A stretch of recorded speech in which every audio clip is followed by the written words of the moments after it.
부정 채용 의혹 등으로 안 그래도 말 많은 KT에서 이번엔 정관계 로비 의혹이 불거졌습니다. 황창규 현 회장이 취임한 뒤에 KT가 정치권 인사, 퇴역 장성 등 14명을 경영고문으로 고용했다는 겁니다.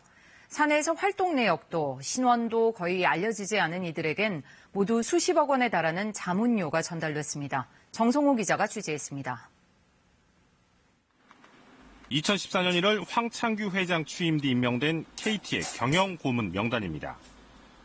모두 14명인데 박성범 전 의원과 전 청와대 행정관 등 정치권 인사 6명에 퇴역, 장성과 경찰, 고위공무원 출신 등 정관계 인사가 대부분입니다. 2달에서 4년까지 한 달 수백만 원대에서 1,300만 원이 넘는 자문료를 받습니다. 경영고문에게 지급한 자문료 총액만 20억 원에 달합니다.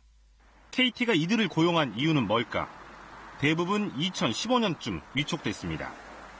당시 인수합병전에 나섰던 KT에겐 유료방송 합산 규제법 논의가 큰 걸림돌이 됐던 상황.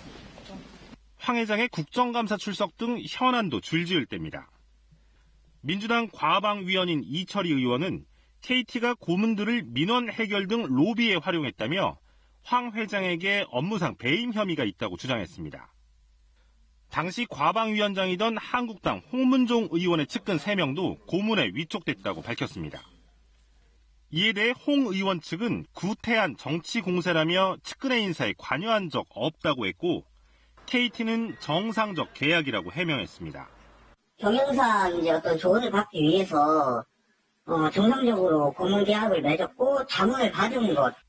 그러나 이들의 활동 내역은 물론 신원도 사내에 거의 알려지지 않았습니다. 내용 안다고 해도 한 5명이나 알래나? 또 아는 사람도 별로 없을 것 같은데요?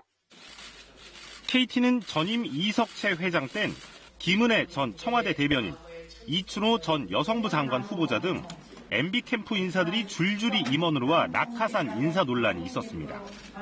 그 뒤 박근혜 정부 당시엔 홍사덕, 김종인 전 의원 등이 KT 경영고문이었고 현 정부 들어서는 이강철, 김대유 전 청와대 수석 등 노무현 정부 시절 인사가 KT 사회이사에 합류했습니다.